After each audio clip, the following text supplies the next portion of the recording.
Do you know that God buried Moses himself? Nobody knows where Moses' grave is because God himself buried Moses. Morning, people. How are you guys doing? Hopefully each and every one of you are doing well and you're still standing as Babylon is falling.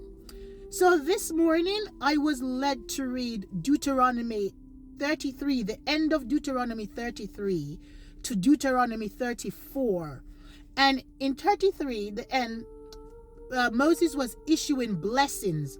He was telling what tribes they were going to do. So like for Asher, he's going to touch oil and he's going to be wealthy and all the good stuff that comes with being Asher.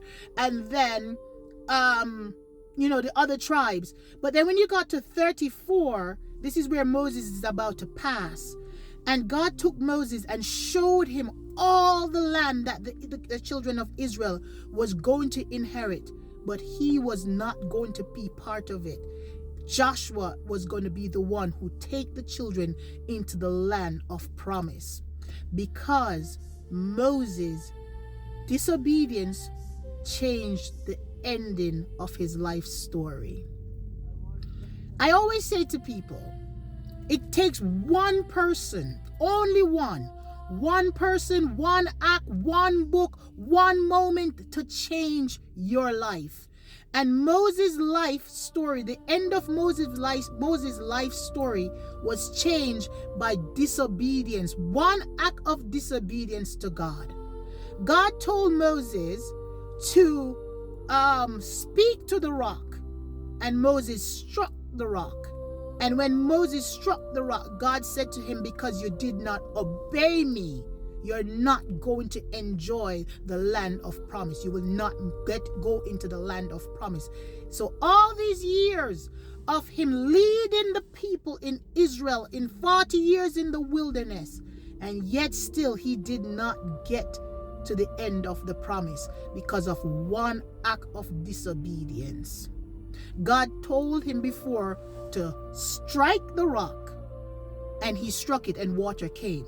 This time God said, speak to the rock, and he did what he did in the beginning, which is to use the old system when God is telling him, it's a new thing I want you to do. And he disobeyed God and changed the end of his story.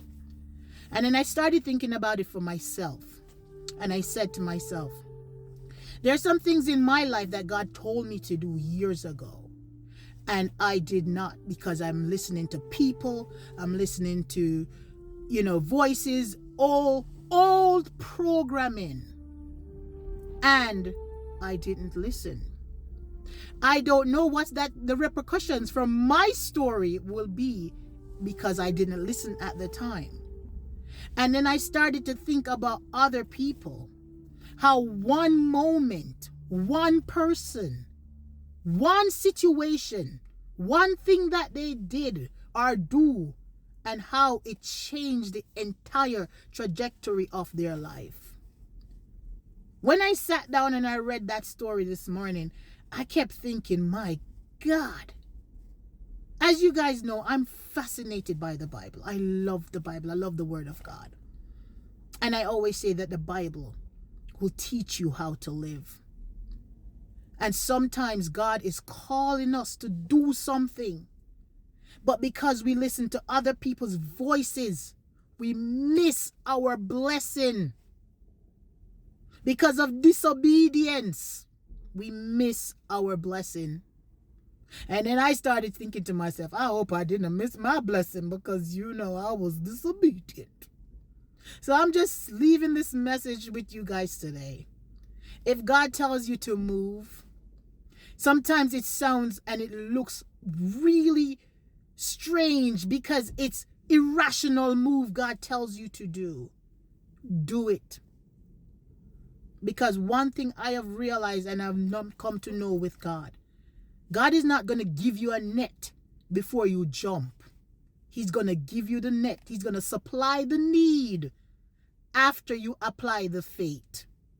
So whatever it is, move in faith today, because you never know that one move, maybe that move that is going to turn your entire life story around.